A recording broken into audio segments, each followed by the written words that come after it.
Pô, matériazinha aqui do Gabriel. Rivaldo Topur humilha Charles do Bronx. Parecia um amador.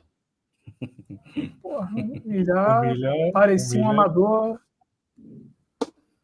Tá bom, o pior é quando você vai ler quem foi que falou isso. Quem foi que falou que ele parece um amador? Isso tá me pegando, velho. Isso tá me pegando demais. Tá aqui, ó. Pare da Berry. Vamos ver o que ele falou. Fotinho do Charles. Foi durante a participação no podcast Versus Us, com o Eric Nixick, né? Treinador conceituado. Isso. Tá aqui a aspa do nosso querido Perry da Berry. Quer ler, Charles? Não, né? Eu vou dar uma... Pô, Charles, que honra, irmão. Não, tá bom, vou ler aqui rapidinho. Fazer uma leitura dinâmica aqui, né? Ele falou, eu realmente gosto do Charles, mas que plano de jogo foi aquele? Quero dizer, ficar parado na frente dele e levar soco na cara. Nos primeiros 20 segundos ele fez um pouco, deu um tip ali, né, que é o frontal, chutou a perna. Eu pensei, pode ser uma noite difícil pro Topuri. Mas aí o Charles foi tocado uma vez e começou a trocar golpes com ele, então eu adoraria saber qual foi o plano deles, porque aquilo foi tipo meio embaraçoso. E não para por aí não, aí que vem a porrada, meu irmão. Aí esse cara de pau vira e diz, o que está fazendo parado no meio, trocando soco com ele, sendo que é um cara boxeador de altíssimo nível e tem potência? Simplesmente não entra na cabeça como ele pode ser tão burro, ainda mais sendo a 47ª luta profissional dele. Ele entrou lá como um amador, disse o grandioso Perry Pimblett, que vem de vitória sobre o... Michael Chandler. Michael Chandler. Isso, então, porra, vocês acharam que o Charles foi amador assim, irmão? Tipo assim, eu acho que ele errou na estratégia, mas, porra, pra pegar pesado assim mesmo? Não, assim, se tem uma coisa que eu gosto as analogias que eu gosto de fazer com o MMA, e pra vida como um todo, inclusive, meu irmão, não adianta você querer que um papagaio nade. Não adianta você julgar um lutador que tem um certo jeito de lutar pelo prisma de outro atleta. Tipo assim, se o Charles tivesse passado essas 47 lutas sendo um boxeador que dá jab e sai, que finta um ataque por cima e entra no double leg, não sei o quê, eu até entenderia essa crítica, mas o Charles ele sempre foi esse lutador, cara. Ele sempre foi extremamente agressivo. Sempre foi o cara de querer sair na porrada. É claro, e as lutas que ele perdeu foi justamente por conta disso. Então, assim, para mim é só mais um exemplo do jogo que não casa. Assim, amador não, cara. Pelo amor de Deus, ninguém vira campeão do UFC sendo amador, pô. Porra. Cara, é muito negócio de caça às bruxas, né, cara? De sempre procurar um culpado, um motivo. Quando, de repente, cara, só o outro cara é melhor mesmo. Às vezes o jogo não casa, o outro cara é melhor e acontece, assim. Fica muito nessa de, porra, a shootbox é horrível, a shootbox tem que acabar, a estratégia é horrível, Diego Lima... E quando o Charles meteu 11 vitórias seguidas? E quando o Charles foi campeão do mundo treinando na shootbox? Qual era o problema? Qual era a questão? A shootbox era muito boa na época e ficou ruim agora? Acho que não, cara. Acho que as coisas mudam. Eu esperava do Charles exatamente o tipo de luta que ele chegou lá e fez. Acho que eu não fui surpreendido nem um pouco, nem pela performance do Topuria, nem pelo que eu esperava do Charles. Acho que, assim, idealmente, poderia ter sido um pouquinho mais cauteloso, controlar a distância, usar joelho, usar chute frontal. Mas, gente, não é o Charles, né? O Charles luta daquele jeito. Então... O que me pega nessa parada é que sempre a porrada estoura em cima da shootbox.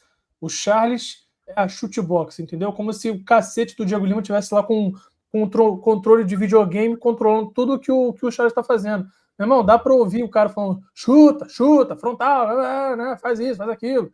Mas o Charles, porra, e aí naquele calor do momento, não ouviu ou decidiu seguir estratégia, ou simplesmente foi no automático, mas, porra, é muito chato até hoje, velho.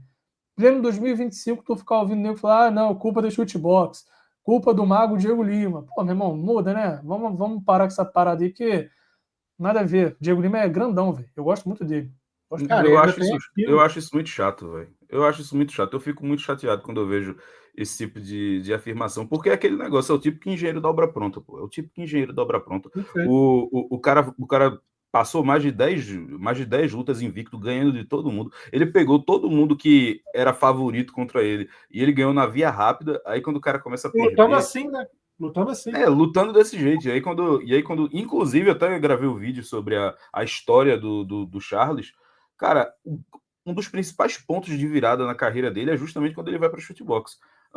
E se você não acredita, cara, assista as lutas do Charles na época, há 10 anos atrás, assista na época que ele era peso pena.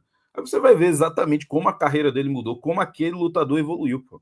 E muito disso é por conta da chutebox. Cara, e também tem aquilo, né? Porque depois que o Charles perde cinturão lá pro Islam, aí o Charles perde cinturão pro Islam, o Charles perde pro Darius, mas depois perde pro Armand Sarukian. E a chutebox realmente entra numa fase meio esquisita ali, né? Os lutadores da chutebox começam a desempenhar mal, começam a perder, os resultados não vêm, tem problema com a balança. Assim, não dá para falar que a chutebox é a academia perfeita também, porque não é, e acho que nem se propõe a ser. Mas a chutebox vive um grande ano de 2025, né? Se a gente pegar recentemente, desde o final de 2024, com o Charles vencendo muito bem o Chandler, agora tem o Marco Túlio voando no peso médio, tem o Willy Cat performando muito bem, teve o Puro Osso performando muito bem.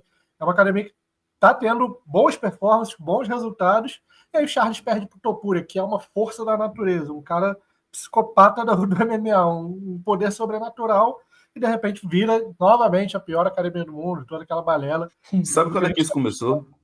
Eu acho que a galera começou a cair mais em cima da chutebox, não foi nem quando ele perdeu do Makhachev, foi mais quando ele saiu da luta, né? Quando ele saiu da luta por conta do corte. Muito também por conta do que o Dana White falou, que o Dana White meio que jogou pra cima dele. Falou, pô, se tivesse vindo pra cá, a gente costurava, a gente resolvia, não sei o quê. Esperto todo também, né? Ele não vai simplesmente chegar e falar, pessoal, deu errado. Não, ele vai, como qualquer presidente, ele vai dizer, não, a gente aqui na empresa, a gente resolvia. Então, assim, a partir daquele dia a situação ficou complicada. Mas, pô, isso é muita... Isso é querer tapar o sol com a peneira, cara. Isso é besteira demais pra mim. Não, e uma coisa é uma coisa, outra coisa é também. Vamos, tem craque na... Mas, ó, vamos falar aqui rapidinho, o Gabrielzinho aqui, ó, marcando presença. Outra coisa que pela luta foi o acaso. Charles acertou a cotovelada limpa e não aconteceu nada. Pô, realmente, o Topuria engolir aquilo ali, tá maluco. O Topuria cortou do Bronx com um soco de raspão. O Espanhol está com estrela. NTJ, não tem jeito, meu irmão. É isso, Gabriel, bravo. Bravo, realmente, porra, foi tudo contra o Charles nessa luta, irmão. Aqueles cortes no início, o cara engolia a cotovelada igual que tá, porra, engolindo sei lá o quê, lá ele, mas, enfim, doideira.